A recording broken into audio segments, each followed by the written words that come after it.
Assalamu alaikum. Welcome back to New Concept English Book 1.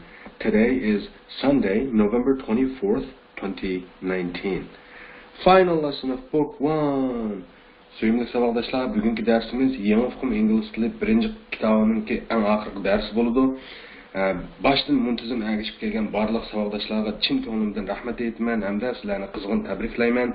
Endi bugungi darsni o'tib bo'lib nima ish qilamiz degan masalaga kelsak, bu to'g'riliq darsning oxirida men maxsus gap qilaman. Undaqda diqqatingiz yanala tuvandagi dars mazmunida bo'lsin, ya'ni bugungi dars mazmunida bo'lsin. Now let's dive right into our lesson for today. Our lesson today is lesson 143. And the topic of today's lesson is a walk through the woods. As usual, we'll start with the new words and expressions, so please read after me, okay? Number 1, surround. Surround. Number 2, wood. Wood. Number 3, beauty spot. Beauty spot. Number 4, 100. 100. Number 5, city. City. Number 6, through. Through. Number 7, visitor. Visitor. Number 8, tidy. Tidy. Number 9, litter. Litter. Number 10, place. Place. Number 11, throw. Throw. Number 12, rubbish. Rubbish. Number 13, count. Count. Number 14, cover. Cover. Number 15, peace. Peace. Number 16, tire. Tire. Number 17, rusty. Rusty. Number 18, among. Among. Number 19, prosecute. Prosecute. Xo'sh, savaqdaşlar, yuqorida sizlarning o'qilish ahvolini ko'rdik, hamda ma'nolari bilan tanishib chiqsak. Number 1, surround. Bu qo'rshash degan gap. Masalan, bizning shaharimiz bir o'rmonlik tarafidan qo'rshalgan deb bunday keldi eli. Surrounded by woods. Okay? Masalan, our town is surrounded by woods degan nima? Bizning shahar o'rmonlik tarafidan qo'rshalgan deganik. Shu qo'rshash, surround. Okay? Number 2, wood. Wood degan o'rmonlik, bularga forest degan yana bir o'rmonlik degan so'zdan sal farqlandi. Okay? Men yozay mana. Wood bilan forest bu ikkisi qanday farqlanadi desangiz, forest degan hamda cho'ngroq hajmdagi daraxtlari ikizrak bo'lgan demakchi, qalin o'rmonlik, cho'ng doiradagi demakchi, forest deymiz uni. Okay? Wood degan nima? Endi odatli o'rmonlik. Ikkisiniki shu doir jihatdan, hajm jihatdan farqlanadi deb bilib olsangiz bo'ldi. Number 3, beauty spot. Beauty spot degan manzaralik nuqta degan gap bizda. Masalan, manzaralik joy deb qo'yamiz, manzaralik o'rin deb. Siz sayohat qilgan chaqlarda, masalan, borgan joyingizningki yoki borgan manzilingizningki hamma yerining sayohat nuqtasi bo'lib ketishi noto'g'ri. Shundaqmi? Maxsus sayohat nuqtalari bo'ldi, masalan, manzaralik nuqtalar, manzaralik o'rinlar deb. Hamda spot degan so'z shu o'rin degan gap endi. Yoki nuqta deb tushunsak bo'ldi. Beauty spot degan shu so'z ma'nosi bo'yicha tushunsangiz, go'zal o'rin, go'zal nuqta degan gap. Sayohat rayoni, yo'q, sayohat nuqtasi degan gap endi hisobda. Okay? Number 4, 100. 100 degan 100. Savdoshlar ma'lum. Biz 100 degan sonni o'rgangandilar, 100-darsda so'zlagan buni. Okay, men bir takrorlash bu tilotida. Number 5, city. City degan shahar. Okay? Number 6, through. Through degan namda bir narsani bo'ylab, namda bir narsani kesib degandek bir ma'nosi bor. Yodingizda bor, bir darsda look through the window degandi. Look through the window degan darizdan qarang deganga qo'shib. Nazaringiz darizini kesib o'tib bundaq ko'rsin degandek ma'noda ishlatildi degan yodingizda bo'lsa. Masalan, look through, walk through deb bunda oladi. Masalan, darsimizningki temasiga qarasangiz, a walk through the woods deydi. Walk degan mishada piyoda menish qartilgan, through the woods degan shu o'rmonlikni kesib degandek ma'nosi bor. Okay? A walk through the woods degan shu o'rmonlikni kesib piyoda menish degandek ishlar bir gap.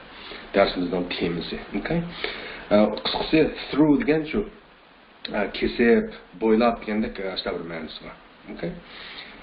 Yoki orqaliq degan ma'nosi bor albatta. Ele nimada texmo aniq bo'ladi. Ders tekstni o'rganish jarayonida. Okay? Number 7, visitor. Visitor degan sayohat qiluvchi, sayohatchi, masalan, ekskursiya qiluvchi yoki ashada tushunsak bo'ldi.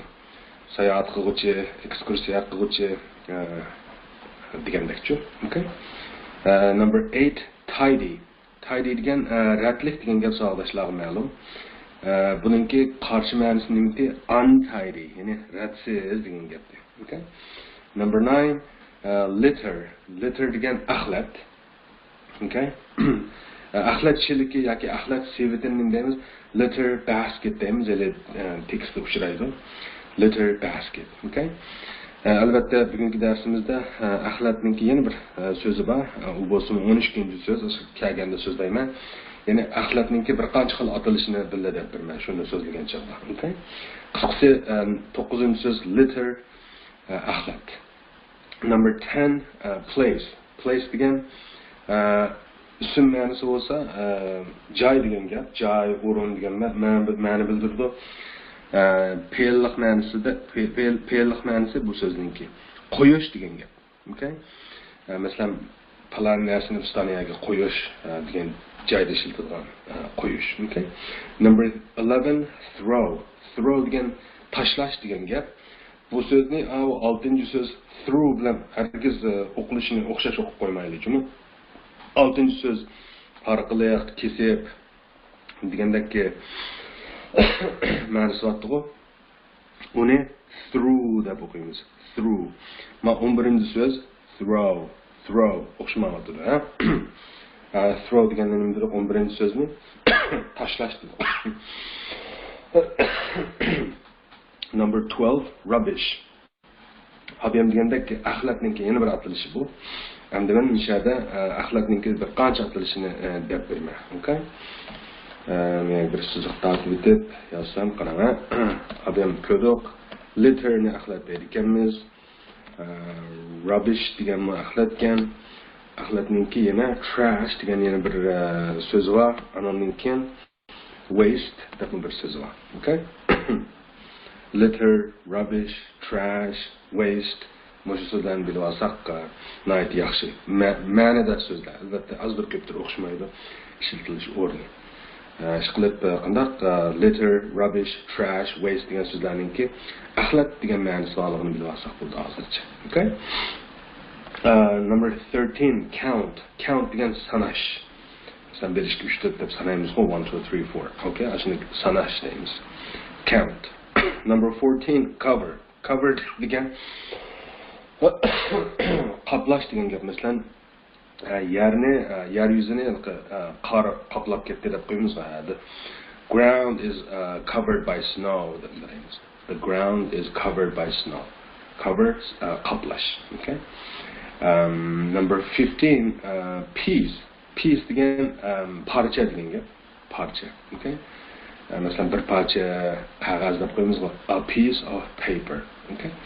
Number 16, tire. Bu choq degan gap. Mashinaning choqi bor, choq.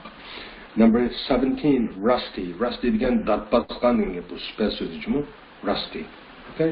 Dot bosgan. Masalan, dot bosgan pichoq degan nima deymiz? A rusty knife deymiz. A rusty knife. Number 18, among. Among degan orasida degan gap. Masalan, sizlarning oranglarda biraylan munda degandekchu. Among you degan shu sizlarning oranglarda degan joyda ishlatilgan oranglarda degan so'z bu. Among us degan bizning oramizda degan gap. Among you degan sizlarning oranglarda degandekchu. Okay? Number 19, prosecute. Prosecute degan qonun bo'yicha jazolash degan gapchi-ku. Prosecute. Qonun bo'yicha jazolash degan ma'nosi bor. Xo'sh, savoldoshlar, yuqorida so'zlarningki o'qilish ohangi va ma'nolari bilan tanishdik. Darsningki temasi bilan tanishdik. A walk through the woods, ya'ni o'rmonlikni kesib piyoda menish deganda gashlar bir gap ekan. Okay? Hamda biz qanday qilamiz? Tekstni o'rganamiz albatta. Tekstningki biz javob berishga tegishli savoli nima ekan? Qarang. What was so funny about the words on the sign? What was so funny degan gap. Nima shuncha qiziqarli degan gap bu. So funny degan shuncha qiziqarli degan gap bu. Funny degan qiziqarli, kulkili degan ekan. Yine bir yerde qiziqarli deb asaqma xato emas. What was so funny degani shu. Nima qiziqarli bo'lgan deydi. Nima qiziqarli bo'lgan degan gap bu. About the words on the sign. Words degan so'zlar degan gap. Sign degan ilqi. Taxta degan gap, masalan ilqi. Taxtaga bir so'zlarni yozib qo'ysa, shuni words on the sign deb qo'yamiz u. Yoki sign degan ishara taxta. Masalan, yo'lning bo'yig'i bir tiklab qo'ygan taxtalar bor, bir xatlar yozilgan taxtalar. Shuni demoqchi. Ya'ni what was so funny about the words on the sign degan taxtaydagi so'zlar, to'g'riliq shuncha qiziqarli bo'lgani nima demoqchi. Yoki nima shuncha qiziqarli ekan u taxtaydagi so'zlar to'g'riliq deydi. Bu gap darhol bunday anlamoqqa sal g'ayrat tuyulgan bo'lsa, hech qisi yo'q, tekstni tafsilotini o'rganamiz, okay? Unda biz hozir qanday qilmaymiz, albatta. Tekstni o'rganamiz, shu savolni esimizda tutaylik savoldoshlar. Lesson 143. A walk through the woods. What was so funny about the words on the sign? Ko'p baqayli, qarang, ma'vrasini shu. Bu rasmda bir odamda qapti o'xshaydi qaraganda, shu hikoyani so'zligicha deylik.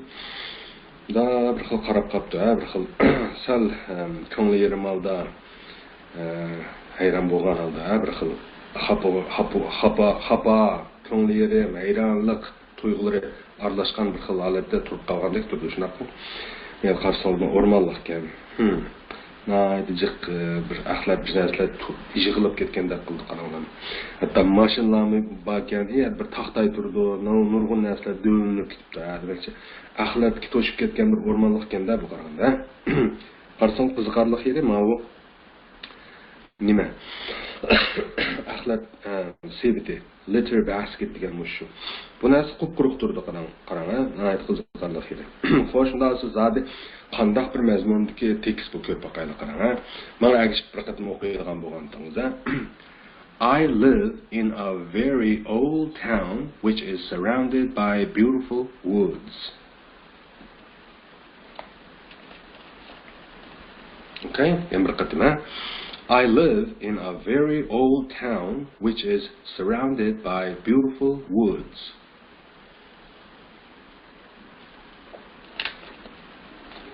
It is a famous beauty spot. It is a famous beauty spot.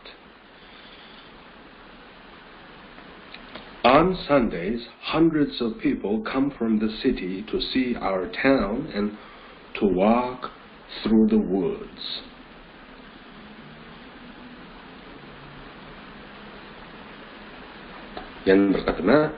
On Sundays, hundreds of people come from the city to see our town and to walk through the woods.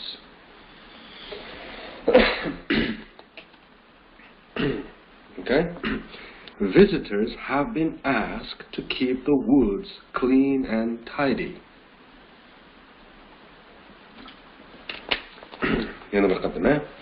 Visitors have been asked to keep the woods clean and tidy.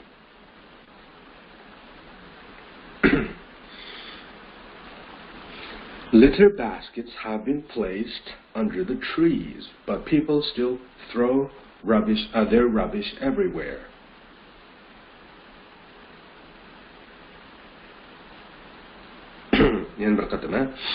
Litter baskets have been placed under the trees, but people still throw their rubbish everywhere.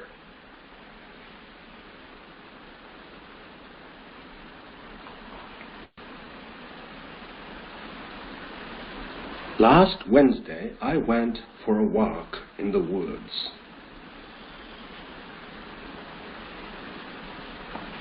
Last Wednesday, I went for a walk in the woods.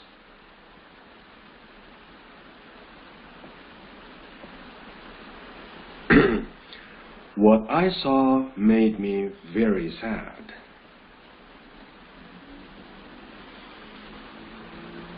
What I saw made me very sad. I counted 7 old cars and 3 old refrigerators. I counted 7 old cars and 3 old refrigerators.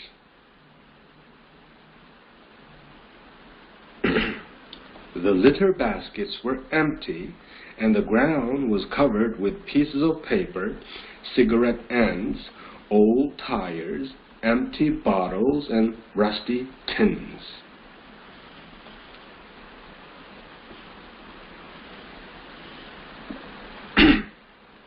Okay, yana bir qatima. The litter baskets were empty and the ground was covered with pieces of paper, cigarette ends, old tires, empty bottles, and rusty tins.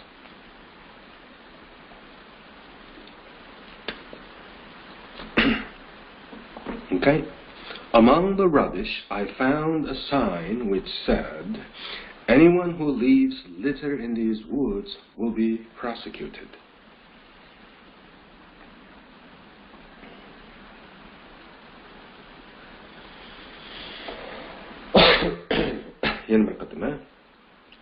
Among the rubbish, I found a sign which said, "Anyone who leaves litter in these woods will be prosecuted."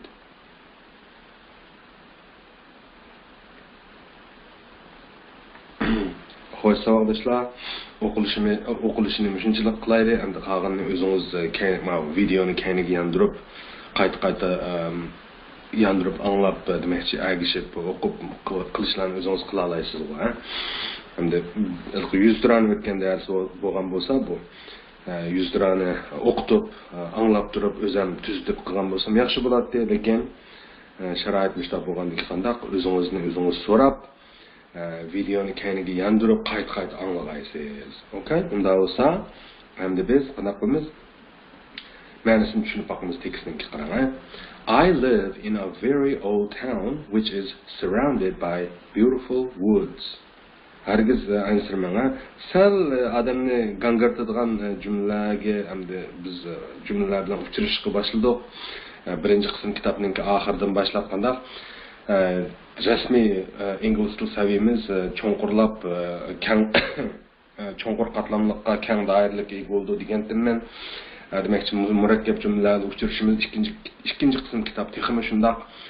Shunga hozirdan boshlab qandaq kuni bu mushu sizni ko'ndirish hamda birinchi qism kitobning oxirining aslo murakkablashishi sizni shu ikkinchi kitob uchun ko'ndirish maqsadimda. Okay? Unda bo'lsa uzun gapning qisqasi majumla qaytib kelsak, hargiz qo'rqib ketmang bu jumlani degan murakkab jumla. Meningki jumla tahlil qilish usulim bo'yicha qarsaqlar ta'sir emas majumla qarang. I live in a very old town. Bu jumlani siz tushunasiz. Men yashayman yoki turaman degan gap bu. Ichida bir nayti kona shaharning, ya'ni men bir kona shaharning yoki men bir kona shaharda yashayman yoki men bir kona shaharda turaman degan gap bu. Lekin jumla tugmida qarang. And the keyindagi which is surrounded by beautiful woods degan nima? Bu bir agashim jumla. Qanday agashim jumla desangiz, which ni o'ziga bosh qilgan, ya'ni which degan so'zga agishib kelayotgan bir agashim jumla. Undan bu which ninki roli nima? Town degan so'zni nim qilish, aniqlab berish. Which degan so'z, ya'ni yana bir xil desak bu gapni. Which degan so'z o'zining keyinda majmulani agashtirib kelib, is surrounded by beautiful woods degan jumlani agashtirib kelib, townni aniqlab beryapti. Bu shu townning qandaq town ekanligini aniqlab beryapti demakchi. Undan qandaq town ekan bu? which is surrounded by qo'rshalgan majhul dereja, ya'ni pasib intonasiyada aytilayotgan bir jumla so'z bu. Pasib intonasiya, ya'ni qo'rshalgan deydi. Qo'rshagan desak qandaq u majburiy dereja bo'ldi, ya'ni aktiv intonasiya bo'ldi. Qo'rshalgan desak qandaq bu pasib intonasiya, ya'ni majhul dereja bo'ldi. Buni deb bo'lgan biz, demakchi qo'rshalgan deydi. Nima tarafidan? By beautiful woods. Shu byning ma'nosi tarafidan degan gap yoki orqaliq degan ma'nosi bor. Beautiful woods, chiroyli o'rmonlar bilan. Unda olsa, men bir kona shaharda yashayman. Deb kelib, endi bu shahar shunaqa chiroyli o'rmonlar bilan qo'rshalgan degan gapganda, bunda olsa, men chiroyli o'rmonlar bilan qo'rshalgan bir kona shaharda yashayman degan gapganda bu. Okay? Deb bo'lgan biz buni, ya'ni bu xil jumlani men yeshib tushundirganda shu xil usulni deb bo'lgan demakchi-ku. Okay? Men bir kona shaharda yashayman deb bo'lib, shaharning keyniga shuki yoki u shahar shundoq bir shaharki, chiroyli o'rmonlar bilan qo'rshilgan deganda qashlar bir gap demakchi-ku. Okay? Buni uyg'urcha jonli qilib hel qanda deymiz endi. Men chiroyli o'rmonlar bilan qo'rshilgan bir kona shaharda yashayman deb. Okay? It is a famous beauty spot. Bu jumlamda bak oddiy jumla. U bo'lsa bir danglik manzillik rayon degan gap bu. Yoki manzillik nuqta yoki manzillik joy deb olsak bo'ladi. Beauty spot ni ham degan mana. Manzillik joy, manzillik nuqta degan. Okay? Ya'ni o'zining o'sha shahrinda o'tadi-ku. Asta bir manzillik joy deb yoki manzillik nuqta deb. Okay? On Sundays, yakshanba kunlari deydi. Hundreds of people, yüzlagan odamlar degan gap bor. Come from the city. Keladi shahardan. Nima ish qiladi? To see our town. Bizning shaharni ko'rgili deydi. And tugmatda nima ish qilganligi ikki bo'lingan ekan. Ya'ni ikki ishni qilib keldi ekan. To see our town and to walk through the woods. Shaharimizni ko'rgili va o'rmonlikda yoki o'rmonlikni kesib mang'ili deydi. Ya'ni yakshanba kunlari yuzlagan odamlar bizning shaharni ko'rgili va o'rmonliklarni kesib mang'ili shahardan keladi degan gap. Okay? Gapim tushunishmi? Demakchi, mushtam qilish uchun shahardan keladi demakchi. Come from the city to see our town and to walk through the woods degan gapchi. Okay? Tarjima jumla. Visitors have been asked to keep the woods clean and tidy. Visitors degan ziyorat qiluvchilar yoki ekskursiya qiluvchilar degan tuqqu. Demak, ziyorat qiluvchilar yoki sayohatchilar desangiz xato emas. Have been asked. Ma'lumki, bu jumlaningki hozirgi bitgan zamonninki majhul darajada kelayotganligini bilyapsiz. Have been asked. Ya'ni majhul daraja qanday yoziladi? BPL g'a PL'ninki bitgan shakli qo'shilish orqali yoziladi. Gapim tushunishmi? BPL g'a PLning bitgan shakli qo'shilish orqali majhul daraja yoziladi. Ma'lumda hozirgi bitgan zamondagi majhul daraja deylik. Okay? Demakchi ziyorat qiluvchilar so'raldi deydi. Ziyorat qiluvchilar so'raldi deydi. Nima qilish so'raldi? To keep the woods clean and tidy.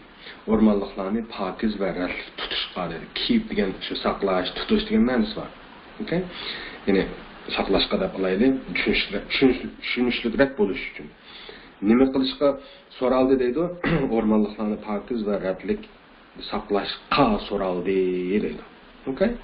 Have been asked degan ular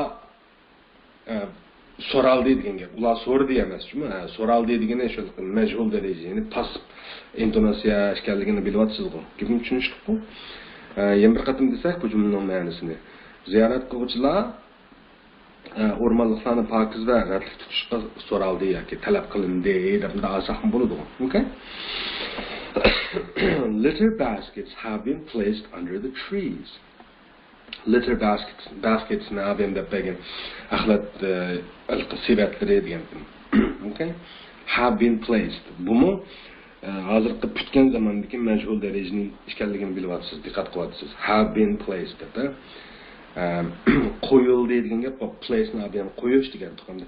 Have been placed degan qo'yildi deb majhul darajada ifodalanadi, passiv intonatsiyada. Okay? Bo'lsa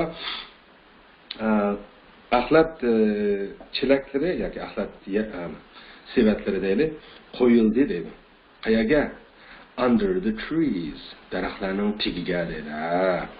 But lekin people, insonlar yoki kishilar yoki odamlar still ham deydi. Throw degan tashlash degan gap. Their rubbish everywhere. O'zlarining axlatlarini yoki axlatini everywhere, hamma yerga deydi. Degan gap bu. Boshdan oxir desak, bu bir murakkab jumla, ya'ni pashni ko'rib bilyapsiz murakkab jumla ekanligini. Ya'ni ikki oddiy jumladan tuzilgan bir jumla ekanligini demoqchi. Ya'ni axlat chilaklari yoki axlat sevatlari daraxtlarning ostiga qo'yilgan. Lekin kishilar hali ham axlatlarni hamma yerga tashlaydi deydi. Okay? Tarjima jumlalar shunaqa. Last Wednesday, oldingi hafta deydi. Oldingi chorshanba kuni deydi. Last degan o'tganki, oldingi degan gap qo'y. Ya'ni eng oxirgi degan ma'nosi bor albatta. Eng oxirgi Wednesday degan shu oldingi Wednesday degan gap qo'y, ya'ni chorshanba. Okay? I went for a walk in the woods. Men piyoda mangdim deydi. Went degan badim degan gap, for a walk degan piyoda menish uchun degan gap shu. Piyoda mang'ilib badim degan gap bu. Okay? In the woods, ormanlıqda. I went for a walk in the woods degan ormanlıqda piyoda mang'ilib badim degan gap bu. Okay? Oldingi chorshanba kunining gapi ekan jumla. Endi qarang, nayt qiziqarli bir yakkanlik menda. Siz uchirtib baxmagan jumladan birini uchirtdim zaten. What I saw made me very sad. Degan gap what I saw degan mening ko'rganlarim deb olamiz ma'ni. Qanday gap bu? Mening ko'rganlarimni qanday tarjima qilib chiqarsiz buningdan? Qanday tahlil qilib chiqarsiz desangiz, bu bir what degan savol so'zini o'ziga bosh qilgan bir agashma jumla. Ya'ni buni ism agashma jumlasi deb ataymiz grammatik tili bo'yicha. Ism agashma jumlasi. Nima degan gap bu desangiz, nima what degan so'zningki so'z ma'nosi savol so'zi nima degan ma'no bildiradi, buni bilamiz albatta. Lekin bu bir savol jumla emas, balki what degan so'z o'zining kendidan I saw degan gapni agashtirib kelib, shu narsani demoqchi. What deganni nima deb tarjima qilsak, ma'vo aslidagi tushunchimiz bo'yicha nima deb o'rgangan what ne? Nima deydi? I saw, ko'rganim deydi. Mening ko'rganim mening ko'rgan narsam demoqchi. Nimaninki javobi bunda narsa degan gap qo'y, demoqchi. Savol ma'nosini bu yerda siz unutib ketib, buningki o'zining kendidan I saw degan gapni agashtirib kelib, shu whatni aniqlab whatni ifodalaydi deb tushunsangiz, ya'ni demoqchi o'g'lim oddiyroq desam bu gapni. Ko'rgan shu narsam demoqchi.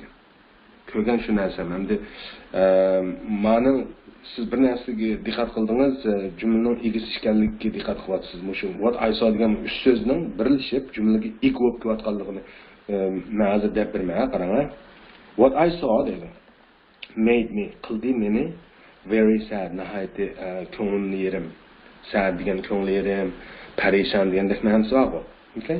Undasa nima mening ko'nglimni yerim qildi degan gapkan?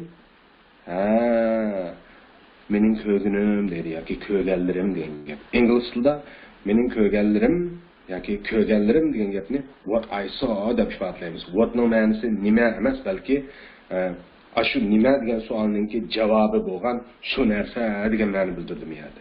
Qaysi narsani demoqchi? I saw, men ko'rgan demoqchi. Ya'ni what nimashada shu narsa deb tarjima qilsangiz yoki ashda tushunsangiz, I saw deganni men ko'rgan deb tushunsangiz, shu narsa, ya'ni men ko'rgan. Undan men ko'rgan narsa degan gapkanda bu. Undan what I saw degan nima? sual cümle emas, belki bu bir bayan cümle. Yani isimlik ergeçme cümle deyimiz, isim ergeçme cümlesi deyimiz. Ma'nisi kögellerim diyeyim. Kögünüm yoki kögellerim deb tercüme qilsa xatolaşmaymiz Uyg'urchada. Okay? Asal g'ayrak bu cümlenin ifodalanishi, lekin tushundingiz men uni demoqchi bo'lganimni. What nima emas, balki shu narsa deb tushuning demoqchi. Qaysi narsa? I saw. Men ko'rgan. Undan so'ng I saw deganni boshida deymiz Uyg'urchada. Men ko'rgan deb. Narsa deganni keynidan deymiz Uyg'urchimizda. Men ko'rgan narsa desek, andan mau chakosida ma gapal Uyg'urchada ravon ifodalanadi demoqchi. Ya'ni men ko'rgan narsa made me very sad. Mening ko'nglimni yerim qildi degan gap qo'y. Buni biz men ko'rgan narsa demay, men ko'rgan narsalar yoki ko'rganlarim deb olsaqmi bo'lamdi? Albatta bo'ldi. Tushundingizmi demoqchi o'g'limni. Okay? What I saw made me very sad. Okay? Buningga yana bir yandash bir misol olib bermoqchi o'g'lishlar. Sening deganlaring meni bak umidsizlantirdi degan deymiz inglizchada. Qarang-a. What you said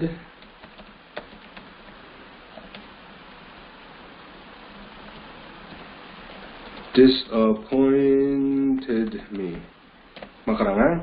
Sening deganlaring meni umidsizlantirdi degan gapni inglizchada bunda deymiz. What you said deymiz. What you said degan shu.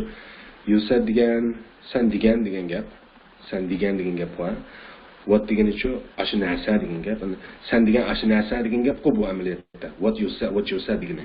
Ham buni biz deganlaring degan gap. Deb tushunimiz yo'q. Ravon tilda Uyg'urchada.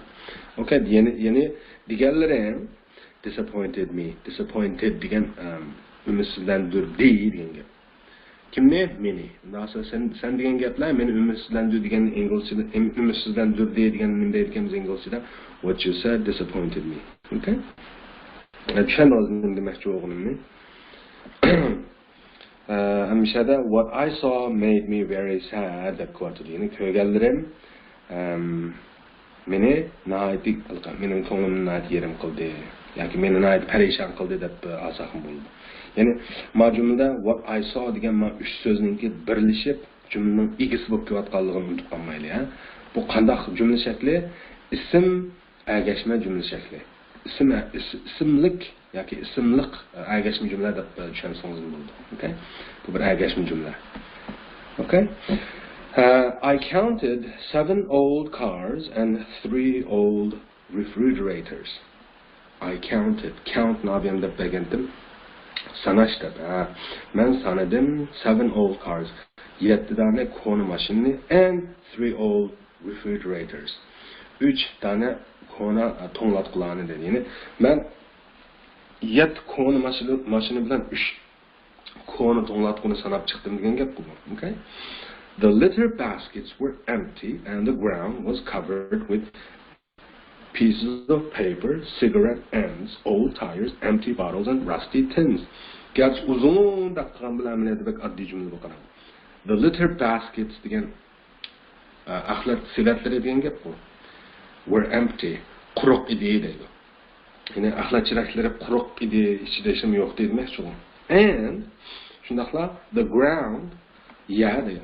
Ground degan yer bu was covered, qaplangan idi deydi. Was covered degan nima? Qanday cümle şekli? Mechul cümle. Mechul derece. Yani pasif intonasiya. Was covered. Okay? Qaplangan idi. Şunu atsız. Ötken adli zamanda ifodalanayotgan Ötken adli zamanda ifodalanayotgan mechul derece bu. Okay? Yani the ground was covered degani ya qaplangan idi deydi. Nimiga yoki nima bilan? With pieces of paper, qog'oz parchalari, cigarette and tamak qoldiqi ma. Cigarette degan tamaka and degan tamakining qoldiqi bor va bulut qismi ashun demoqchi. Old tires degan kon chaqlar, empty bottles, quruq butulkalar and rusty tins. Dot basqan konserva qutilari demoqchi. Ya'ni boshdan oxir desak bu gapni. Ahlat sevatlari quruq idi ya bo'lsa qog'oz parchalari, tamak qoldiqlari, kon chaqlar, quruq botilkalar va dad basqan konserva qutilari tarafidan yoki qutilari bilan qoplangan edi dedi. Ya, işte şu narsalar bilan qoplangan edi demoqchi u. Okay? Among the rubbish, axlatning arasida dedi. Among degan tuqadimi? Among the rubbish degan axlat arasida dedi. I found, men topdim dedi. A sign, bir belgini dedi. Which said, shundaq degan. Shundaq deb yozilgan demoqchi. Ya'ni men shundaq deb yozilgan bir belgini topdim yoki belgini bayqidim degan gap bu. Okay? Found degandan ki topdim, bayqidim, ya'ni find o'tgan zaman shakli bilamiz-ku.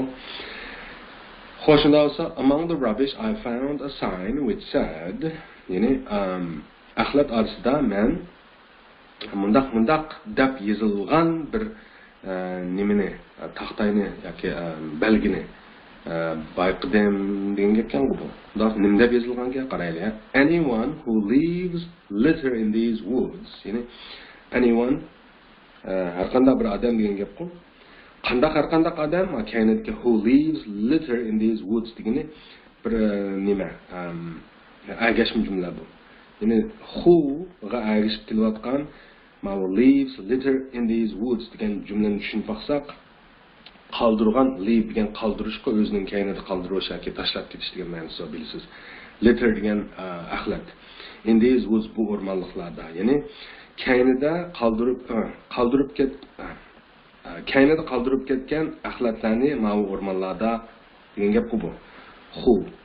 Aşı adam. Kim? Aşı adam. Albatta, who degan men tushundigandek whatga o'xshash bir savol so'zi. Kim degan so'z ma'nosi bor buningki albatta. Asl so'z ma'nosi.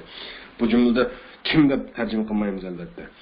Aşı adam deb tarjima qilamiz. Ya'ni kimningki javobi kimga javoban aşı adam deb olib turib, qandaq odam deb kainotdan o'zining kainidan leaves litter in these woods degan gapni agashtirib kelib, anyone aniqlab berayotgan bir gap bu amaliyotda. Ya'ni who degan so'z mushadiki o'zining kainidan leaves litter in these woods degan jumlani agashtirib kelib, anyone nim qo'yadi, aniqlab qo'yadi. Ya'ni anyone qandaq bir odam deb tarjima qildim abi ham. Qandaq odam mushu o'rmonliklarda kaynida axlat tashlab ketgan har qandaq odam demoqchi. Okay? Ya'ni anyone who lives in litter in these woods nim bo'ladi deydi, will be prosecuted. Bu keladigan zamonninki majhul darajasi. Will be prosecuted. Jazolanadi. Biz jazolaymiz emas, jazolanadi deb pasif intonatsiyali ifodalardi. Buni jiq ko'rdik-ku. Uzun gapning qisqasi, anyone who leaves litter in these woods will be prosecuted degani. Bu o'rmonliklarda axlat tashlab ketgan har qanday odam will be prosecuted. Qonun bo'yicha jazolandi degan gap ma'lum. Okay? Tushundingiz, ha? Unda among the rubbish degan yerdan boshlab to'liq bir tarjima qilsam qarang. Among the rubbish axlat arasida deydi. I found a sign. Men tepib oldim yoki bayqidim bir taxtayni deydi. Which said, shundaq degan deydi. Qandaq degan? Anyone who leaves litter in these woods will be prosecuted. Bu o'rmonliklarda axlat tashlagan har qandaq odam yoki har qandaq biraylar qonun tarafidan jazolandi deb yozilgan bir nimani bayqidim, bir belgini bayqidim demoqchi. Okay? Men mundaq deyilgan yoki deb yozilgan bir belgini bayqidim degan gap. Qolganini o'zingiz men deb bergan bo'yicha, men tahlil qilib bergan bo'yicha yana bir qatim tahlil qilib chiqsangiz yoki yana aniq bo'lmasa kayniga yondirib ko'rsangiz aniq bo'ladi. Okay? Unda olsam shunchalik bo'lsin. Bizningki so'zlik va tekstni o'qib tushunishimiz shunchalik bo'lsin. Endi biz hali savolga javob berib deb nim qilaydimi? Mashq qilishaylikmi qarang, ha? Text ninki hali savoli. What was so funny about the words on the sign? What was so funny degan nima shunchalik qiziqarli degan gap. Nima to'g'riliq? About the words on the sign. Taqtaydagi so'zlar to'g'riliq deydi. Demakchi, taqtaydagi so'zlar to'g'riliq shuncha qiziqarli narsa nima demakchi u. Bunda javob beramiz bunga. The words are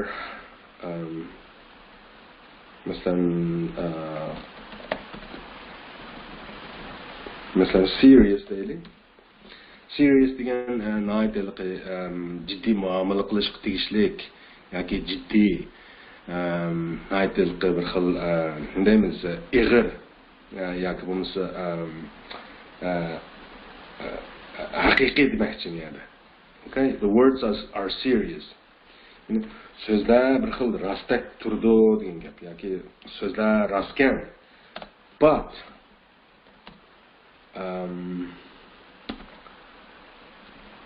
nobody seemed to have taken them seriously. But nobody seemed to have taken them seriously. Yani hech kim u so'zlarga bir xil astoydil muomala qilmagandek turdi degan gap. Seem degan ma'noga seem ba'u S E E M qarmoqqa mundaqdek turdi degan gap endi. To have taken them seriously degan shu astoydil muomala qilmagandek demakchi. Nobody seemed to have taken them seriously. Yani bu taqtaydagi so'zlar to'g'riliq nayt qiziqarli bir ahvol bor. Miyada. Bu qiziqarli ahvol nima? Qiziqarli ahvol shuki, so'zlar bir xil astoydil ekan, ya'ni bir xil rost. So'zlar shunday bir xil rost, ham bir xil haqiqiy odamlarga astoydil muomala qilish tegishli bir so'zlar ekan. The words are serious. Bu haqiqiy ekan. Shu astoydil muomala qilish tegishli deganda bir ma'no chiqarmoq gapdim. The words are serious. So'zlar rostkan, so'zlar astoydil ekan deydi. But nobody seemed to have taken them seriously. Lekin hech kim bu so'zlarga bir xil astoydil muomala qilgandek turmaydi degan gapim bor. Bu taqtaga yozilgan so'zlarningki qiziqarli yeri shu endi. So'zlar qiziqarli, so'zlar rasmiy ekan. So'zlar rostkan. So'zlar bir xil astoydillik talab qiladigan so'zlar ekan. Lekin hech kim ularga astoydil muomala qilmagandek turdi degandek. Okay? Agar siz bu javobga qo'shilmasangiz, o'zingizning fikrini qanday va shu videoning tagiga yozib qo'ysangiz, men inkos qaytaraman. Okay? Thank you very much. Undan so'ng biz gapni mishari to'xtatib, tekst to'g'riliq. Ham qanaqa qilamiz? Albatta mashq ishlaymiz. Qarsangiz 144-dars, ya'ni lesson 144 ningki, mana sol tarafi qarsangiz batningki, bir xil xusus, ya'ni bir xil toza aniq emasdek turdi. Men buni qanday qildim desangiz, buningki ingliz til nusxasi qaradim. Bu ingliz til nusxasini topgan bu kitobningki to'rt nusxasini. Ma aniqroqga mushuni ishlataylik. Qanday? Qarang, lesson 144. He hasn't been served yet. Miyarga serve nima deb tushunamiz? Mulozimat qilish degan ma'nosi bor. Albatta hasn't been deng ko'ryapsiz, bu bir hozirgi kutgan zamondagi majhul daraja, ya'ni passiv intonatsiya ifodalanayotgan. Ya'ni he hasn't been served yet degan u texi mulozimat qilinmadi degan gap ku. Yoki uningga texi mulozimat qilinmadi demakchi. Okay? He will be served soon. Uningga qatorda mulozimat qilinmoqchi. Will be. Keldigan zamondagi majhul daraja ma'lum. Majhul darajani bilyapsiz. Ustidagi jumla hozirgi kutgan zamondagi majhul daraja, keyingi jumla qanday? Keladigan zamondagi majhul daraja. Ya'ni ma'nosini yana bir qatim deb bersam, he hasn't been served yet degan u texi mulozimat qilinmadi deydi. Ya'ni uningga texi mulozimat qilinmadi demakchi. He will be served soon degan uningga patarda mulozimat qilinmoqchi deydi. Okay? Tushundingiz? Majhul darajani manjiq degan.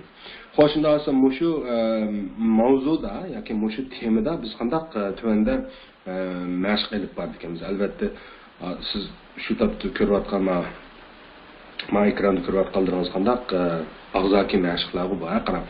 Number 1. Ma odam bunda deydi qarang. Hasn't anyone repaired this car yet? Anyone degan bir odam degan gap qo'y. Repair degan remont qilishmi odamda. Hasn't anyone repaired deganni hozirgi putgan zamondagi ma'noni deymiz, majbur darajada deymiz. Majhul bilan majburini bilalaysiz-ku, hozirgacha bizda bo'lgan. Majburi deganimiz biroq jumlani tarjima qilsam meni qo'lida. Anyone deganda bir odam degan shunday qo'y.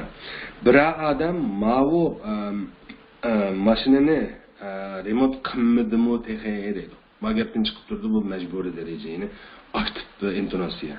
Bir odam ma'vu mashinani remont qilmadimi deydi. Okay? Deganda ikkinchi rasmda birisi bunda deydi. It has already been repaired. U alburun already degan alburun degan gap qo'y. Has been ga qarang, hozirgi bitgan zamondagi majhul daraja ma'vu. Oldidagisi majburiy daraja, keyingisi majhul daraja qarang. Nima degan gap ikkinchi rasmning tagidagi gapning ma'nosi bu alburun remont qilinib bo'ldi deydi. Majhul daraja, passiv intonatsiya.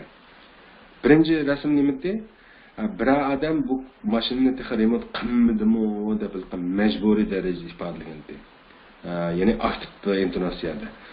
İkinci rasmda passiv intonatsiyada, ya'ni majhul darajada nima deyotdi? U alburun remont qilinib bo'ldi deydi.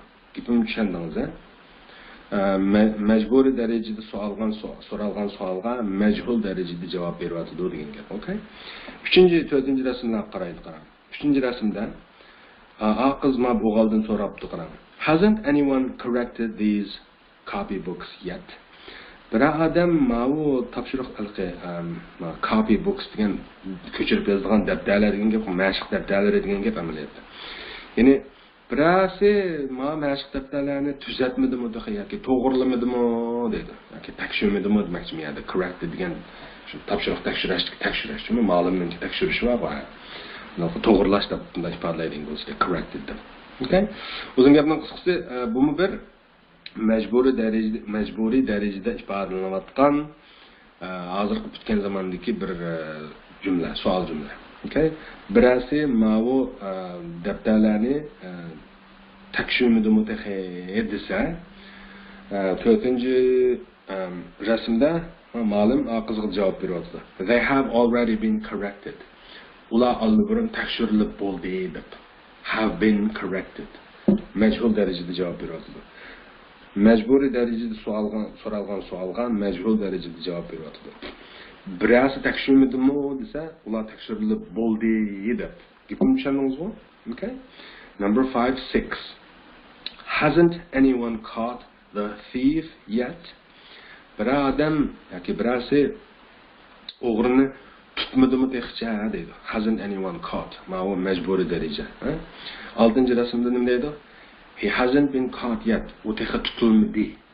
Majhul darajada ifodalanadi. He will be caught soon. O patarda tutilmoqchi yoki tutiladi. Buni majhul darajada ifodalanadi. Majburiy darajada so'ralgan savolga majhul darajada ikki xil javob beryapti. U texa tutilmadi, u patarda tutiladi deb. Gapimni tushunishibmi? Okay. Number 7, 8 ni ko'raylik. 7da mundaq. Hasn't anyone caught the thieves yet? Hasn't anyone caught the thief yet deb bir o'g'rining gapini qo'ygan bo'lsa, amiyada o'g'rilarning gapini qo'yadi. Jumla o'xshash jumla. Shunaqmi?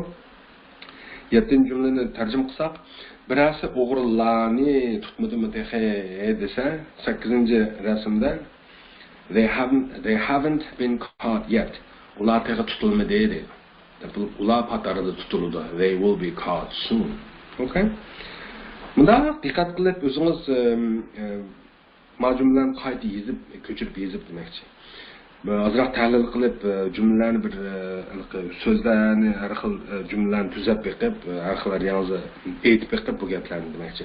Ozroq tahlil qilsangiz qanday tas emas. Okay? O'zingiz qilib ketalaysiz qolganini.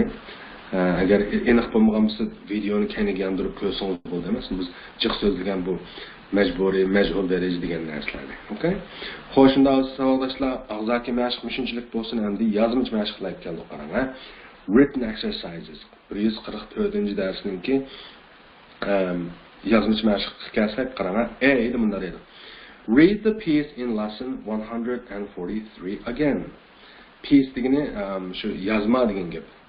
Yazma maqola deganni inglizchada piece deb ataydi. Yani read the piece in lesson 143 again. 144-darsdagi yozmani yana bir qatim o'qing deydi. Okay? Then answer these questions and then savollarga javob bering deydi. Okay? Bu savollarga siz qanday cho'qim javob bera olasiz? Men albatta birinchisiga javob berish berma. Agar savollar aniq chiqmagan bo'lsa, aniq chiqadiganiga qarayli. Gayet qiziqarli xiri savoldoshlar. Bu kitobninki mishir kelganda toza yaxshi nima qilmay qolibdi. O'sha eng oxir qilib kelganda toza aniq chiqmay qolibdi. Men sizga bergan yana bir kopiyasi demoqchi.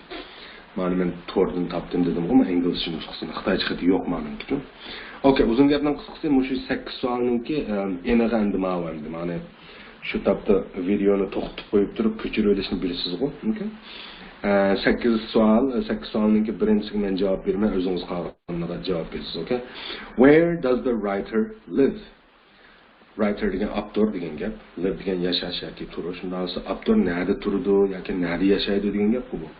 Javob nima?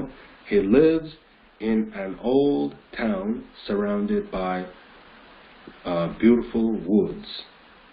He lives in an old town which is surrounded by beautiful woods. Nimda başlaganda tekstning eng beshini qarang. I live in a very old town which is surrounded by beautiful woods deb başlaganda albatta javob berganda I deb javob bermaymiz, he deb javob beramiz. Where does the writer live degandan keyin he lives deb desa qolgani o'xshash keladi, qolgani o'xshash shundaqmi? Okay, bundan sonra birinci savol men yordam qilgan bo'ldim, ikkinchisidan boshlab o'zingiz cho'qim bir ishlab chiqing. Okay? Bundan sonra bu o'zingiz qoldi bir mashq qilsa qarang. Answer these questions. Savollarga javob beradi. Example number birinchisi qarang. Hasn't anyone opened the window yet? Hozirgi bitgan zamondagi majburiy daraja ma'lum. Hasn't anyone opened the window yet? Birasi derazni ochmadimi degan gap bu. Bunga bunda deb javob berib qarang. Someone has opened it. Someone degan birisi degan gap. Anyone degan birasi savol jumla ishlatimiz, someone degan birisi bayon jumla ishlatimiz. Yani ma'lum birisi degan ma'nosi bor. Okay? Uyg'urchada jonliq qilib birisi deb olamiz. Thus, someone has opened it degani birisi uni ochdi degan gap ku. It has already been opened. U allabirun ochilib bo'ldi deydi yoki ochildi. Ya'ni bunda o'ylasangiz, aslidagi savol jumlada nima deb so'raganti? Birasi derazni ochmadimi texe deb so'ralganti. Bunga nima deb javob bergan bo'ldi? Birisi uni ochdi deb bo'lib bu allabirun ochildi deydi. Okay? Savol hozirgi bitgan zamonda so'ralgan, ya'ni majburiy darajada so'ralgan savol javob mu hozirgi bitgan zamonda berilgan javob, lekin majhul oldidagisi majburiy darajada berilgani someone has opened it degani. Keyindagisi majhul darajada berilgani. Majburiy majhul deganlarni deb bo'ldi. Aktiv passiv degan gap ku. Okay? O'tgan bir dars so'zlab bo'lgan, buni bu yerda qaytilmaymiz, okay? Xo'sh, unda ikkinchi mashq qilsak, hasn't anyone opened the windows yet dedi. Buni ustidagi nima farqi bor? Ustidagisi window deb so'ragan bo'lsa, bu yerda windows deb ko'pchilikni so'raydi. Qag'ayir o'xshash qarang. Someone has opened them. Abayqsi someone has opened it. And someone has opened them deb ko'rsatadi. Deb bo'lib they have already been opened. Abaya, it has already been opened idi, and they have already been opened deb ko'plik bilan ifodalaydi. Tushundingiz nima ish qilganini? Men ikkisini ishlab birman, qolganini o'zingiz ishlaysiz. Ikkisi deganim birinchisi birlikni nishon qilgan, obyekt qilgan, yana birisi ko'plikni obyekt qilgan. Okay? Birinchisi qarang. Hasn't anyone aired this room yet? Birasi bu uyning havasini almashtirmadimi deb so'rayapti. Javoblar nima? Nima? Someone has aired it. It has already been aired. And ikkinchisi. Hasn't anyone cleaned these rooms yet? Abiyam room and the rooms davdi qarang. Lekin ishiladigan ma'nosi o'xshamaydi. Peyl o'xshamaydi. Birinchisida uyning havasini almashtirish deb kelgandi, hamda tozalash deb qo'yadi, clean qarang. Ikkinchisiga men bunda javob bermayman. Savolni bir qatam o'qay. Hasn't anyone cleaned these rooms yet? Someone has cleaned them. They have already been cleaned. Okay? Nimish qilig'ini mishada to'xtatib qo'yib videoni o'zingiz sal o'ylanib baqsangiz topa olasiz. Okay? Men tushuntirib qo'ygan bularni shunaqqa. All right, unda bo'lsa C mashq keldik savoldoshlar. Qolgan o'zingiz qolib qoldi. Answer these questions. Bu savollarga javob bering. Example. Hasn't anyone opened the window yet? It has been opened. It hasn't been opened yet. It will be opened tomorrow. Tomorrow. Qarang. Masal o'xshamaydi ma'nosi. B'ga o'xshamaydi qarang. Ma'noda birasi derizini ochmadimi texcha deb so'rasa, it hasn't been opened yet. Bu texcha ochilmadi deydi. Yet degan texcha degan gap bor. It hasn't been opened yet. Hozirgi kutgan zamondagi majhul darajma u. Tushunishlik bor. It hasn't been opened yet. U texcha ochilmadi deydi. It will be opened tomorrow. U ata ochilmoqchi deydi. Ketdim tushunishlik bor?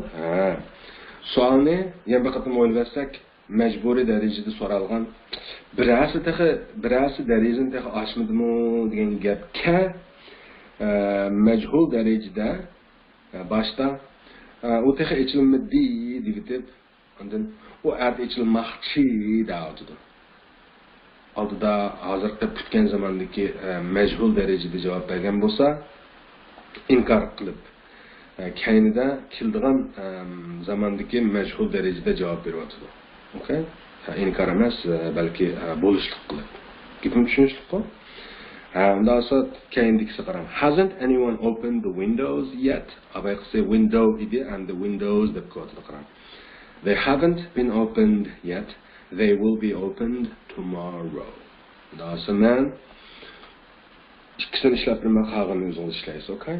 Number 1, hasn't anyone aired this room yet? Javob. It hasn't been aired yet. It will be aired tomorrow. Number 2, hasn't anyone cleaned these rooms yet? They haven't been cleaned yet. They will be cleaned tomorrow. Sababini tushundimen. Okay? Ma'lumot aniq chiqmay qolibmi o'ntirabdikilari. Agar aniq chiqmagan bo'lsa, o'zingiz qarab bilaqi, nima qilsangiz bo'ldi, o'zingiz qarab so'zlarni kashf qilib ishlasangiz bo'ldi. Agar unda bo'lmay qolsa, mana o'ntirabdiki 3 4 5 ni ishlasangiz hisob hech bo'lmaganda. Okay, savoldoshlar, shuning bilan yangi Uqum ingliz tili darsligimizning birinchi kitobi shuning bilan pak tugidi. Endi nima qilmaymiz deganda congratulations, muborak bo'lsin degan gap. Now what? Endi nima qilmaymiz dedi. Bunda qilamiz endi qarang. See you in book 2 demoqchi edim asli. Ikkinchi kitobni ko'rishaylik deb. Ikkinchi kitobning darslarini chiqarishga boshlagan. Hozirga qadar 7 dars chiqib bo'ldi. Siz bu videoni ko'rgan chaqda yana qancha darsdan chiqib bo'lganligini men bilmayman. Demakchi bugun 2019-yil 11-oyning 24-kuni bo'libdi. Birinchi qism kitobni boshlag'ili mana 3 oydan eshib 4 oyga oz qolib qoldi. 8-oyning biri boshlagan biz sizning bu shu videoni qachon ko'radiganligingizni men bilmayman, balkim 1 yildan keyin ko'ramsiz yoki bugunni ko'ramsiz yoki 10 yildan keyin ko'ramsiz yoki 30, 40, 50 yildan keyin ko'ramsiz. Men uqmayman, lekin ish qilib mushu gapni anglayotgan bo'lsangiz, bilingki birinchi qism kitob tugidi agar 5-dagi darslar qatnashmagan bo'lsangiz albatta berib ko'rsangiz bo'ladi. Mushu YouTube kanalimizda bor boshqa oldidagi darslar. Agar mishagich o'rganib kelgan bo'lsangiz, endi qanday biz ikkinchi kitobga qadam qo'yish oldida turamiz, lekin ikkinchi kitobga kirishdan burun mening tavsiyalarim, demakchi o'g'lim ikkinchi qism kitobning darsini boshlab bo'lgan. Kanalimizdagi shu Yengi Uqum Engiliz tili ikkinchi qism kitob degan bo'lakka qarsangiz bor. 7 darsni chiqarib bo'ldim hozirga qadar. Agar bevosita birinchi darsdan boshlab ko'rishga boshlayman desangiz, umumayli, lekin mening tavsiyalarim bevosita birinchi darsga kirib ketmay ikkinchi kitobningki. Bunda qilaylik. Before we do that, ya'ni ikkinchi kitob kirishdan burun, men aslida demoqchi, men ekranda ko'rayotganingizdek see you in book 2 demoqchidim bu boshda. Ikkinchi kitobni ko'rishaylik deb bo'lib, but before that, undan burun, ya'ni ikkinchi kitob kirishdan burun demoqchi, let's do a test together. Birlikte bir savol ishlaylik, ya'ni imtihon, ya'ni sinov ishlaylik dedim-ku. Qarang. So, see you in the next video where we do that test together. Shunga ikkinchi kitobga kirishdan burunqi shu sinovni birga ishlagan shu videoda ko'rishaylik demoqchiman. Shunga yana uzun gapning qisqasi tavsiyalarim savoldoshlar. Ikkinchi qism kitobga mushu nuqtaga kelgan bo'lsangiz, demak, mushu gapimni anglayotgan bo'lsangiz, ikkinchi kitobga endi men uni yerda ikkinchi kitobga bevos kirib ketmay, mushu videodan keyin chiqadigan, ya'ni sinov imtihon videosini bir ko'rib o'tib, anamdan keyin ikkinchi kitobga kirsangiz, balki rohat ham osonla o'rganib keta olasiz. Okay? Undan ko'p rahmat savoldoshlar, jiqchapa chaqdinglar. Inshaalloh biz keyingi darsda, ya'ni maxsus shu ikkinchi qism kitob kirishdan burungi sinov imtihonni ishlash darsida ko'rishaylik. Amon bo'ling. Thank you very much. See you next time.